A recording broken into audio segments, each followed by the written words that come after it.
मैं प्रियनंदन बोल रहा हूँ। मैं यहाँ पर बीएचयू लॉ फैकल्टी में हूँ। हमारे साथ हिमांशु प्रीति जी हैं। तो हम जैसे कि हम जेनेरिक इंडस्ट्री को हम देखें तो जेनेरिक इंडस्ट्री इंडिया में बहुत ज़्यादा ग्रो किया है और इंडिया एक एक्सपोर्टर भी समझा जाता है जेनेरिक इंडस्ट्री का, जेनेरिक ड्रग मैन्युफैक्चरिंग का। तो इसके बारे में हम हिमांशु प्रीति से जानेंगे कि आखिर जेनेरिक ड्रग आखिर होता क्या है। हिमांशु जी। नमस्कार आप सभी को। हिमांशु प्रीति नाम है हमारा। जैसा कि प्रेनंदन आपने ये सवाल किया कि जेनरिक ड्रग इंडस्ट्री का भारत में इतना ग्रोथ हुआ कैसे है, तो इसके लिए हमको थोड़ा-सा इतिहास में जाना पड़ेगा। मैं हमेशा से एक बात कहता हूँ कि पॉलिटिकल विल अगर हो, जो कि अलग-अलग टाइम पर अलग-अलग सरकारों ने किसी न किसी तरीके से दिखाई है। अगर हम बात करें जेनरिक ड्रग इंडस्ट्री, आज अगर हम देखें, हमने कोरोना के समय में भी कई अफ्रीकन देशों को हमने ही सप्लाई किए हैं मेडिसिन। कई अलग-अलग देशों को हम सप्लाई कर रहे हैं। अफ्रीकन कॉन्टिनेंट पूरा का पूरा लगभग ड्रग मेडिसिन के लिए इंडिया पर ही निर्भर करता है। अब बात आती है कि आखिर हम इतनी ग्रोथ कैसे कर पाए? तो सबसे पहले कुछ हमको मैं मैं यहाँ पर रोकना चाहूँगा। पहले हम जेनेरिक ड्रग का अगर सोचें तो इम्पोर्टेंस क्या है? हाँ, पहले इसकी महत्ता अगर समझ लें तो ज़्यादा बिल्कुल, बेनिफिशियल बिल्कुल, होगी। बिल्कुल। सबसे पहले हमको ये जानने की ज़रूरत है कि जेनरिक ड्रग होती क्या है? देखिए, ड्रग्स एक होती है ब्रांडेड ड्रग्स, जैसे कि कोई मैनकाइंड है, उसने एक ड्रग बनाई, और दूसरी है जेनरिक ड्रग। मैनकाइंड या जो ब्रांडेड ड्रग्स होती हैं, उसका सॉल्ट कंपोजिशन और जेनरिक ड्रग का सॉल्ट कंपोजिशन, दोनों का सॉल्ट कंपोजिशन बिल्कुल ए टू जेड सेम होता है। सॉल्ट कंपोजिशन के साथ कोई भी कॉम्प्रोमाइज़ेशन अलाउ नहीं रहेगा, ना ड्रग जनरल से ही वो आगे नहीं बढ़ेंगी चीज़ें। द मेन फोकस इज़ कि जो जेनरिक मेडिसिन है वो किस तरह से अलग हैं ब्रांडेड मेडिसिन में। थोड़े से हमको यहाँ पर टर्म जानने ज़रूरी हैं कि जेनरिक ड्रग आखिर होती क्या है। ब्रांडेड ड्रग जो होते हैं, उसमें जो ब्रांड्स होते हैं वो रिसर्च एंड डेवलपमेंट, जिसको हम लॉ की भाषा में या फिर मेडिसिन वाले छात्र ज़्यादा जानते होंगे कि हम उनको कहते हैं रिसर्च एंड डेवलपमेंट को R&D। तो आगे हम इस वीडियो में R&D के नाम से ही रिसर्च एंड डेवलपमेंट को बोलेंगे। तो रिसर्च एंड डेवलपमेंट जो R&D है, उस पर बहुत ज़्यादा इन्वेस्ट करती है। कोई भी आदमी पैसा क्यों इन्वेस्ट करेगा? जब उसको उससे रिटर्न दिखेगा, प्रॉफिट कमाने के लिए। क्योंकि प्रॉफिट कमाई का ही एकमात्र रीज़न है कि वो फार्मा इंडस्ट्री में है, फार्मास्यूटिकल इंडस्ट्री में है। तो ब्रांडेड ड्रग्स में क्या होता है कि जो R&D होती है वो बहुत ज़्यादा खर्च की जाती है। उसके बाद जाके क्लिनिकल ट्रायल्स की प्रोसेस होती है, उसके बाद जाके अप्रूवल मिलता है कि आप इसको मार्केट में लॉन्च कर सकते हैं। लेकिन इस प्रोसेस के बाद वो एक्सप्लॉइट भी तो करने लगते हैं ना हाँ, चीज़ों तो को। वही ना, एक्सप्लॉइट क्यों करते हैं? एक्सप्लॉइट करने के लिए सरकार जो गवर्नमेंट है, वो स्टेट है, वो अलाउ करती है। क्यों अलाउ करती है? क्योंकि उन्होंने उसमें खर्चा किया है, उनको रिवॉर्ड मिलना चाहिए। अगर वो हम रिवॉर्ड नहीं देंगे तो कोई भी नहीं करेगा रिसर्च एंड डेवलपमेंट, R&D कोई नहीं करेगा इन्वेस्ट। तो यही रीज़न है कि ब्रांडेड ड्रग्स महँगी हो जाती हैं। जैसे-जैसे वो मार्केट में आते हैं, जितना ज़्यादा R&D में इन्वेस्ट किया जाता है, उससे उससे मल्टीपल टाइम्स तो कमाना चाहेगी इंडस्ट्री।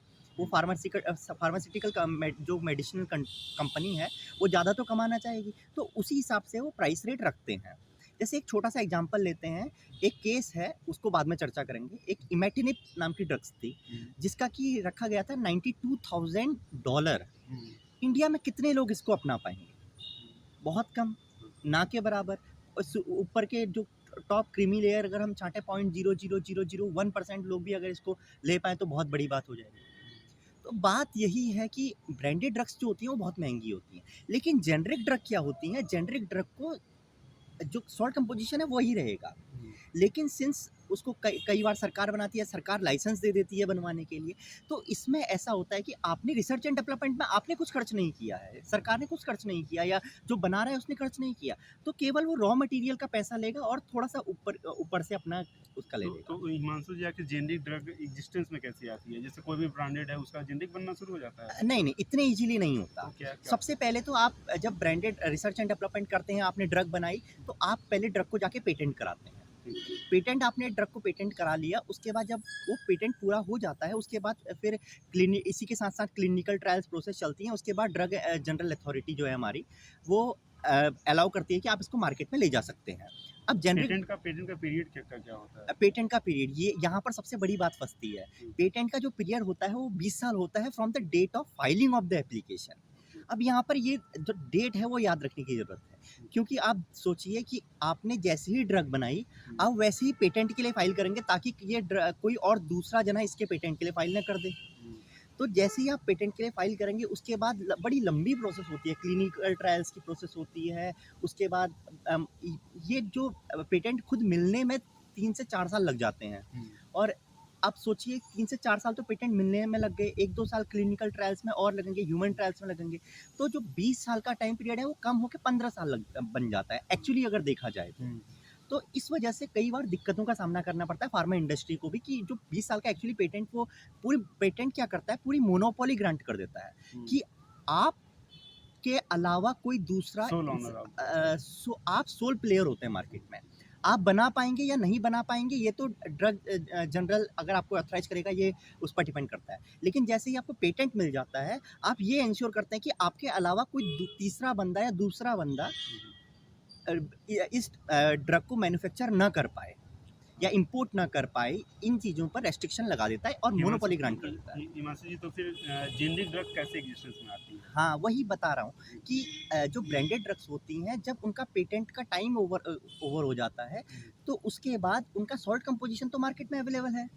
सबसे ज़्यादा जो हार्ड से फेस करनी पड़ती है फार्मास्यूटिकल कंपनीज़ को, वो ये है कि फार्मास्यूटिकल वर्ल्ड में ड्रग्स का रिवर्स इंजीनियरिंग बहुत ईज़िली हो जाता है।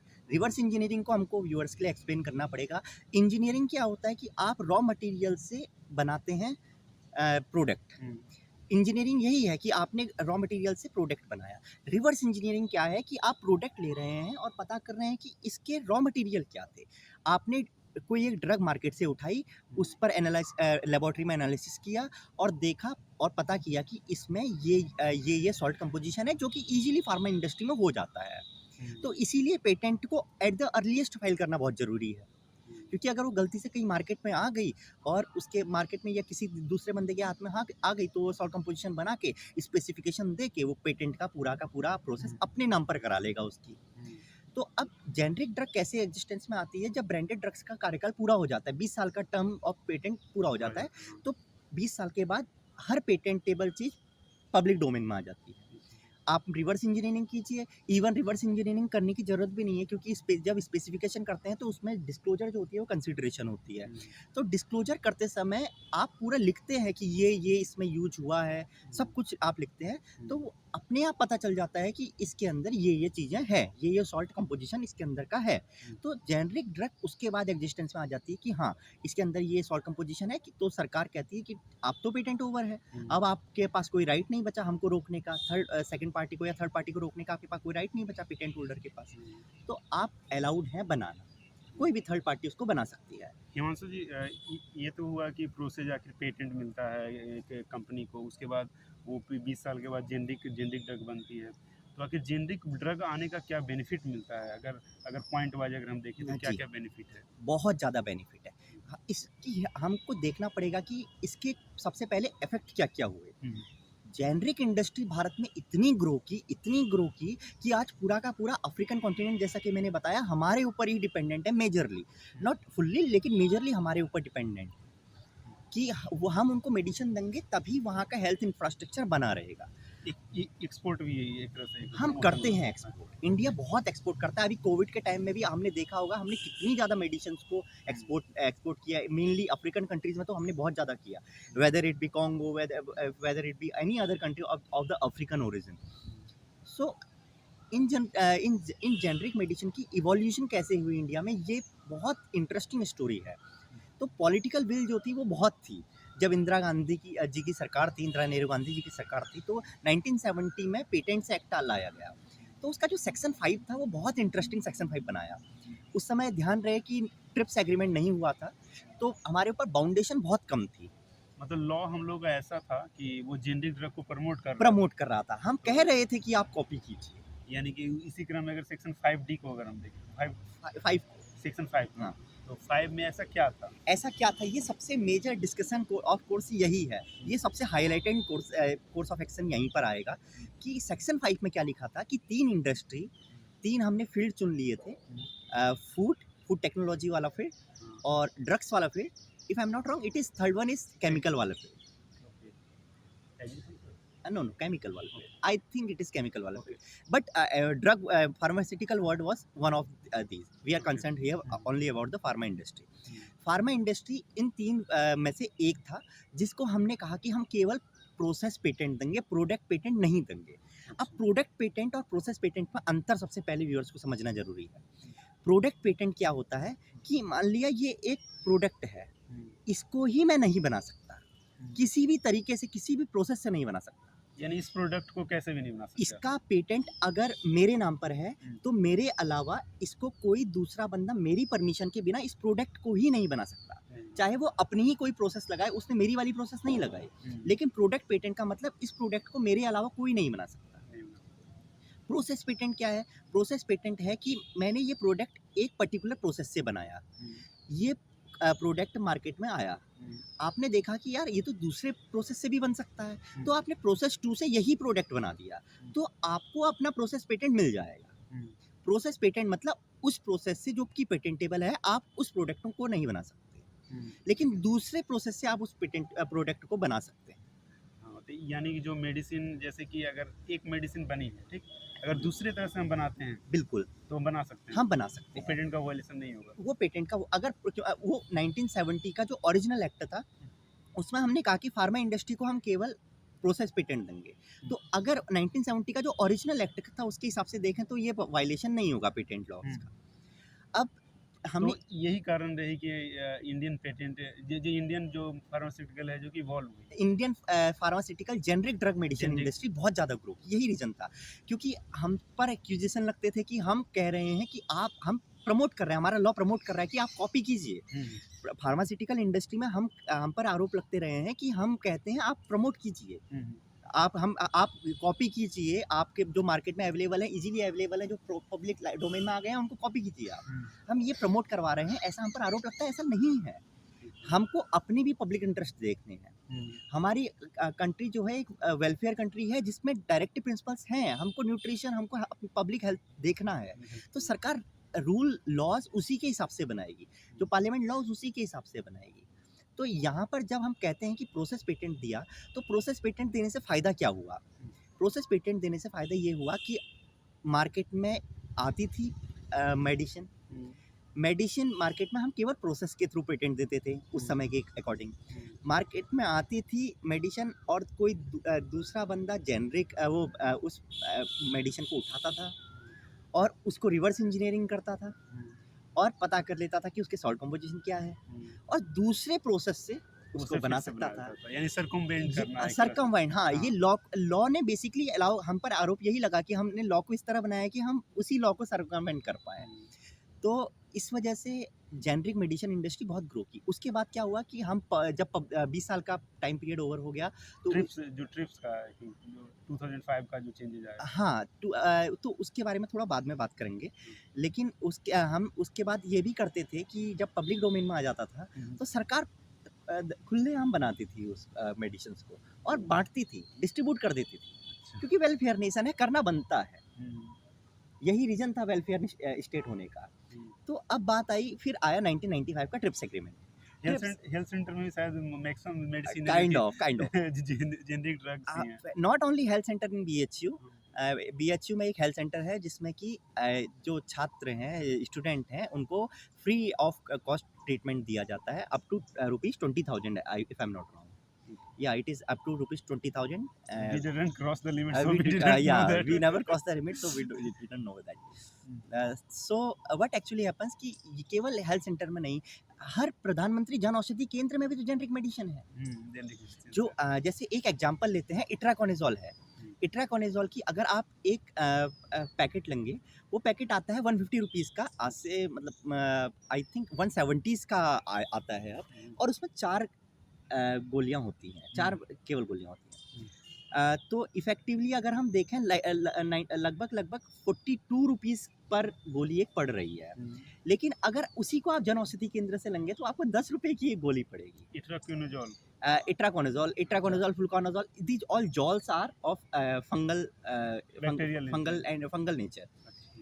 like this paracetamol. Okay. Paracetamol is a that Salt company. Fever. fever one. Hmm.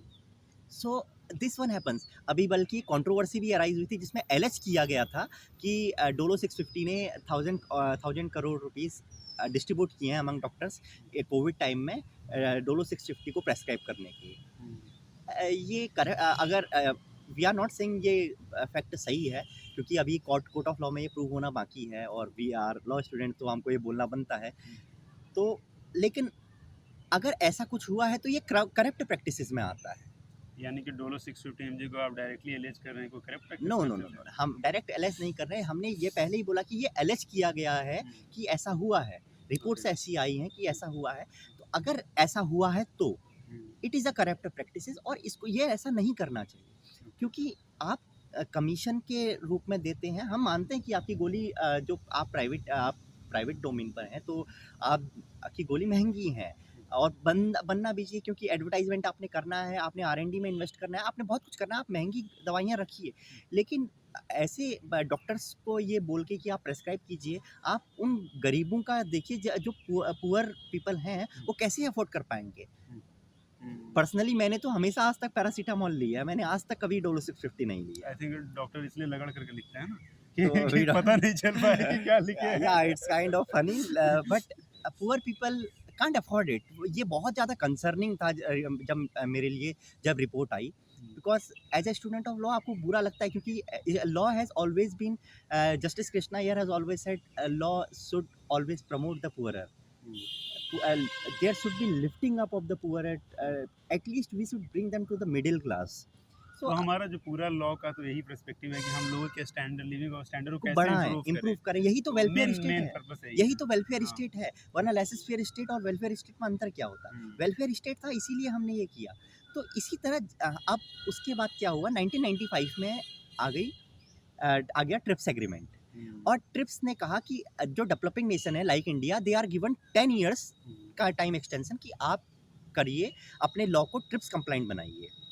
हमने ट्रिप्स में सिंस हम सिग्नेटरी थे ट्रिप्स एग्रीमेंट के तो हमने ट्रिप्स कंप्लाइंट बनाने के लिए फेज वाइज अपने आप को इम्प्रूव किया. तो इसमें एक इंटरेस्टिंग स्टोरी जुड़ गई. यहाँ पर इंटरेस्टिंग स्टोरी आई कि हमसे कहा गया कि आप क्योंकि सेक्शन 5 जो था वो वायलेशन में था ट्रिप्स एग्रीमेंट के कि ट्रिप्स एग्रीमेंट का if I am not wrong section 27 कहता है आर्टिकल 27 कहता है. आई एम नॉट प्रीटी श्योर लेकिन आर्टिकल 27 कहता है कि आप किसी भी फील्ड में को डिस्क्रिमिनेट नहीं करेंगे.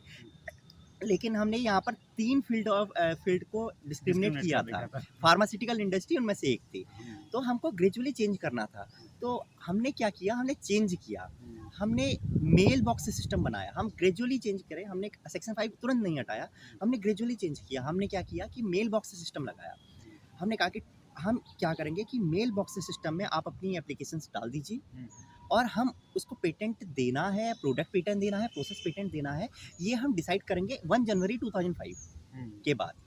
क्योंकि 1 जनवरी 2005 के बाद हम मेल बॉक्स खोलेंगे. तो 1 जनवरी 2005 was the cut off date जब हमने कंप्लाइन करना था. और अगर आप देखें तो जो 2005 का अमेंडमेंट एक्ट मेल बॉक्स आप क्या कह रहे हैं? मेल बॉक्स हाँ ये एक क्या होता है कि जब आप इंटरनेशनल कोई चीज़ कमिट करके आते हैं तो आपको एज पर कॉन्स्टिट्यूशन आप कोई ऐसा लॉ बना सकते हैं जो इंटरनेशनल एग्रीमेंट की बैकिंग करे. तो ट्रिप्स एग्रीमेंट के हमने कंप्लाइंट करना था क्योंकि हम बाउंड थे उससे. तो जो सेक्शन 5 था वो हमने बता दिया कि ट्रिप्स के अगेंस्ट था. तो हमको कैसे भी करके सेक्शन 5 को तो हटाना था. लेकिन हम इतने जल्दी सेक्शन 5 नहीं हटा सकते थे. तो हमने क्या किया एक मेल बॉक्स सिस्टम डाला कि आप अपनी पेटेंट को एप्लीकेशन इसमें रखिए उसका और इसमें डाल दीजिए. मेल बॉक्स सिस्टम मीन्स एक बॉक्स बना दिए इसमें आप पेटेंट की वोट डालिए और ये मेल बॉक्स खुलेगा 1 जनवरी 2005 को. मोर देन 8,000 ऑफ मेल उसमें पेटेंट की एप्लीकेशन मिली और उस 8,000 में से आप यकीन नहीं मानेंगे 7,000 से ज़्यादा जो थी जो फॉरेन एप्लीकेशंस थी. Foreign applications. तो यही आप खुद सोचिए कि जो कंपनीज भारत आती थी, भारत में मेडिसिन हाई प्राइस पे बेचती थी, पैसा भारत का बाहर जाता था, फॉरेन रिजर्व बाहर जाता था, डॉलर बाहर जाता था, रुपया भी कमज़ोर हो रहा था, ड्रेन हो रहा था. हाँ. तो बहुत सारे इसके पीछे फैक्टर थे. तो हमने इसलिए हमने मेल बॉक्स सिस्टम लगाया कि हम ये जो 2005 का हमने कंप्लाइंट है, हम 2005 तक कंप्लाइंट करेंगे, लेकिन इतने ग्रेजुअली करेंगे। तो ग्रेस पीरियड भी था ना, हम लोग हमको 10 साल का 10 साल ग्रेस मिले पीरियड भी दिया थे, था ना, तो इसका इसीलिए हमने 2005 1 जनवरी तक हमको कंप्लाइंट होना था कंप्लीटली। तो ये था। अब बात यहाँ पर आई कि जो हमारा सेक्शन 5 था वो ट्रिप्स के वायलेशन में था, तो हमने चेंज किया और हमने मेल बॉक्स सिस्टम डाला। तो फिर 1 जनवरी 2005 को हमने अल्टीमेटली जो 1 जनवरी 2005 को अमेंडमेंट एक्ट जो था वो ऑपरेशन में लाया गया, हमने अल्टीमेटली पूरे का पूरा सेक्शन 5 को ओमिट कर दिया। तो अब जो है हमने कोई भी डिस्क्रिमिनेशन नहीं किया, लेकिन गवर्नमेंट ने थोड़ा सा किया कि सेक्शन 3D को इंट्रोड्यूस कर दिया 1 जनवरी 2005 से।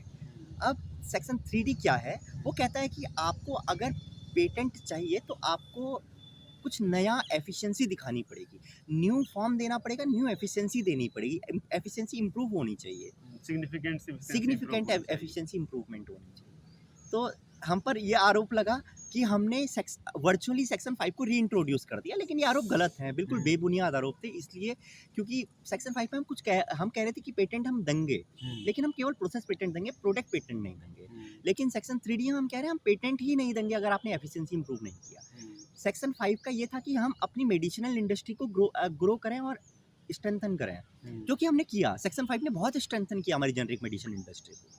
लेकिन सेक्शन 3D का कुछ और ही रोल है। उसका रोल है कि हम एवरग्रीनिंग रोक दें। एवरग्रीनिंग क्या होता है कि आपने एक सर्टेन चेंज किया और उसको फिर से हमने हाँ, अब क्या होगा कि आपने एक मेडिसिन बनाई।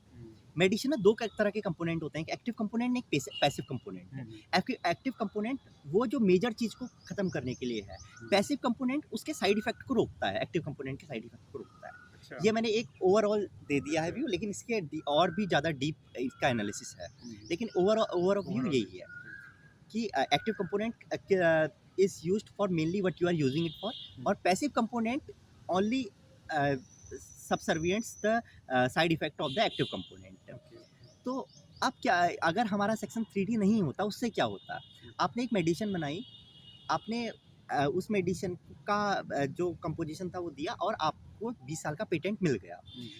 जैसे ही आपका 20 साल का पेटेंट खत्म हुआ, आपने उसी मेडिसिन में कुछ पैसिव चेंजेस किए और आपने फिर से पेटेंट मांग लिया। ये तो नहीं हो सकता। अगर ऐसा करने लगे तो फिर अगले 20 साल के बाद फिर और आप आएंगे, फिर चेंज करेंगे। ऐसे करके आप हमेशा एवरग्रीनिंग कर लेंगे पेटेंट की, मतलब आपके ही नाम पर पेटेंट रहेगा, पब्लिक डोमेन में वो कभी आएगा ही नहीं।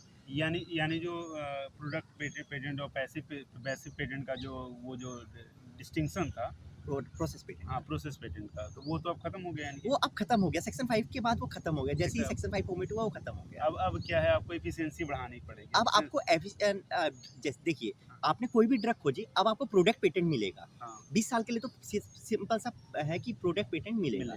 लेकिन जैसे ही 20 साल खत्म होंगे तो आप उसमें कुछ पैसिव कंपोनेंट चेंज करके आप ये नहीं कह सकते कि नया है। ये तो आप फिर लॉ को सरकमवेंट करने की बात कर नहीं सकते कि नहीं, थोड़ा सा चेंज करके हमने ले लिया, ऐसा नहीं कर सकते। अब आपको एफिशिएंसी बढ़ानी पड़ेगी। जिस केस की हम शुरुआत में बात कर रहे थे, Novartis AG versus union of India के केस में, यही बात हुई थी उसमें। अल्टीमेटली सुप्रीम कोर्ट ने कहा कि जब फार्मा इंडस्ट्री या ड्रग मेडिसिन की बात आएगी, तो जो एफिशिएंसी वर्ड है उसका मतलब होगा थेरेपेटिक एफिकेसी।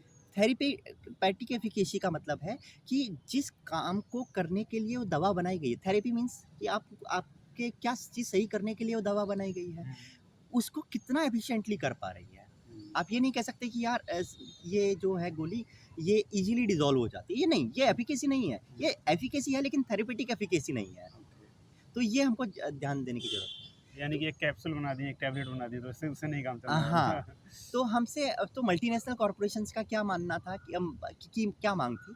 वो कहते थे कि आप हमको पेटेंट दे दीजिए, लेकिन आप हमको बनाने से रोक दीजिए। जैसे कि यूरोप में होता है, यूरोपियन डायरेक्टिव्स हैं, वहाँ पेटेंट मिल जाता है लेकिन आपको बनाने से रोक दिया जाता है।